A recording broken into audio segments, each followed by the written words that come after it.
C'est une joueuse que je m'étais promis l'année dernière de plus jamais parier. J'avais mis beaucoup d'argent. La veille sur Instagram, elle a mis un post où elle avait écrit j'ai hâte de partir en vacances.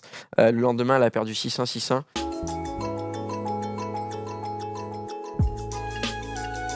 On va aussi un petit peu parler de tennis. Vous savez, on a l'habitude de parler d'autres sports pendant l'émission. Mais là, on va en profiter avec Kanto pour parler du US Open. Et Kanto, du coup, la rubrique, c'est une sorte de on va faire très simple. Prévision sur les vainqueurs, c'est ça hein. Voilà, c'est ça. En fait, il y a l'US Open, donc pour ceux qui connaissent pas le tennis, qui est le dernier tournoi du Grand Chelem de l'année. Il y en a 4 dans l'année avec l'Open d'Australie, Roland Garros, Wimbledon et là, l'US Open pour venir un petit peu conclure la saison. Donc c'est le dernier tournoi important. Donc moi, ce que j'ai fait, c'est que... C'est du dur. Oui.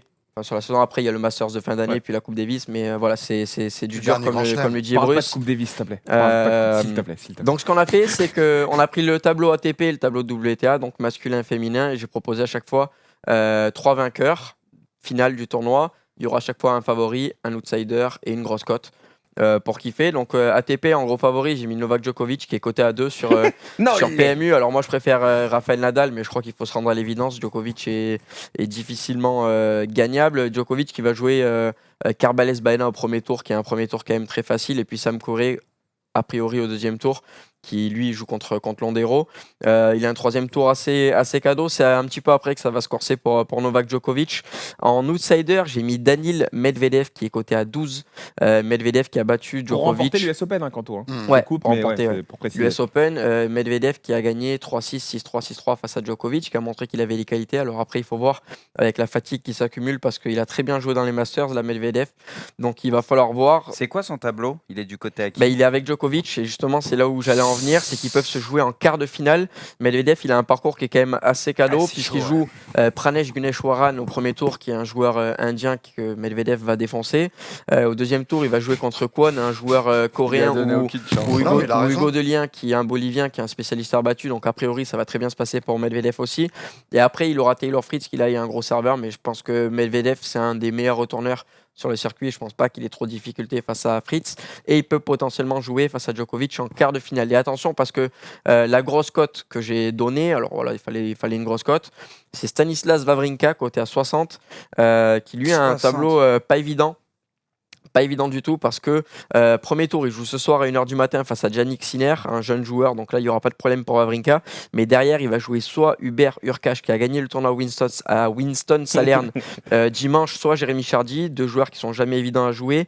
Troisième tour, Miomir Kecmanovic, qui est un joueur qui est en train de se révéler cette année et qui joue très très bien et qui surtout fatigue énormément parce que c'est que des longs échanges avec Kecmanovic. Et après en huitième de finale, ce sera Novak Djokovic.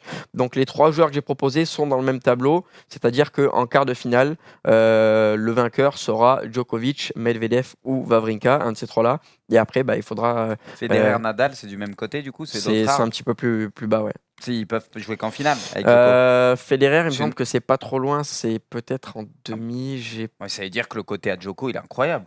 Le côté à Djoko est compliqué. Donc ça voudrait dire que Nadal a un côté plutôt cool. C'est quoi? Je suis en train de réfléchir. Federer, je sais plus s'il est avec Nadal ou pas. Voilà, Federer, Djoko en demi. Voilà, ils ont un côté là. C'est ce qui me semblait, ouais. Federer, Djoko en demi. On va passer au tableau féminin, à moins que je sais pas si vous voulez. Djoko Federer en finale, Djoko qui gagne. Vas-y. Non mais là, Djoko Nadal, excuse-moi, en finale et Djoko qui gagne. Ah non, c'était bien. Très bien. C'est très bien. Juste, il y en a qui te disent respire. Ouais, mais il faut aller vite, je vois leur. Non, mais vas-y, t'inquiète. Et enfin, on va passer au tableau WTA, où pareil, on a proposé 3 joueuses. Grosse favorite, Serena Williams, qui elle n'est pas comme Djokovic côté à 2, mais côté à 5,40. Pourquoi? Parce que le tableau féminin est beaucoup plus ouvert. On sait qu'il y a des joueuses comme Svitolina, comme Ashley Barty, comme Simona Alep. On va pas toutes les citer, mais des joueuses qui sont capables de gagner. Maintenant, Williams supporte Serena. Ouais, mais maintenant, Williams, cette année, elle est en train de très très bien revenir.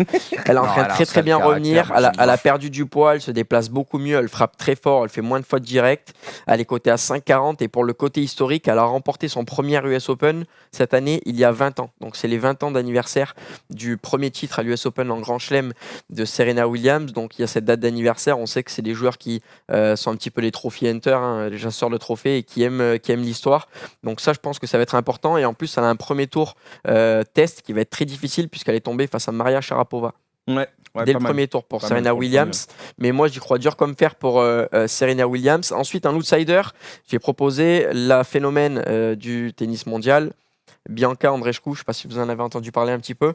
Bianca Andreescu, très jeune joueuse canadienne, qui s'est révélée depuis le début de saison et qui avait fait partie, c'était peut-être tout simplement la meilleure joueuse du début de saison, sauf qu'elle a eu un problème physique, elle a eu un problème à l'épaule, il me semble, où elle s'est fait opérer, elle a un petit peu galéré, et là elle est revenue avec brio, puisqu'elle a remporté le Masters chez elle à C'est bien parce que c'est plus indécis le tennis féminin, il se passe des choses. Complètement.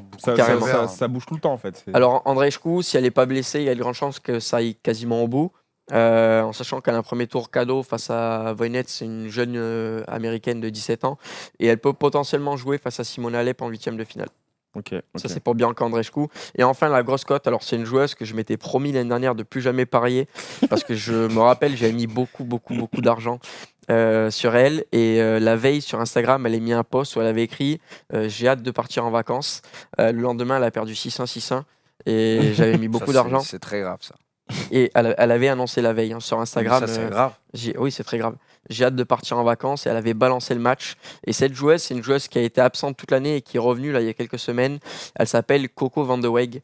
Donc voilà, elle est cotée à 100 sur PMU, donc c'est vraiment une grosse. Pour moi, ça. C'est vraiment une grosse cote. Voilà, comme on les aime avec Braque. Mais elle peut gagner. Alors toi, elle est capable de gagner un tournoi comme celui-ci, quoi, un grand chelem. C'est Van de Weg quand elle a son meilleur niveau. Alors là, elle est à un niveau qui n'est pas le sien, parce que et c'est pour ça qu'elle est cotée à 100. Hein. Là, je suis pas en train de dire qu'elle va gagner, mais cotée à 100, voilà. Si vous voulez vous tapez un kiff, vous mettez 10 balles, cotée à 100 pour gagner 1000 balles, et derrière vous suivez Van de Weg à fond. Mais Van de Weg, je l'ai regardé jouer face à. C'était qui qu'elle avait joué? C'était. Non, c'est pas Bouskova, mais c'était une joueuse qui a fait demi-finale d'un tournoi du Grand Chelem, d'un Masters il y a quelques semaines, et elle avait très bien joué Van de Weg.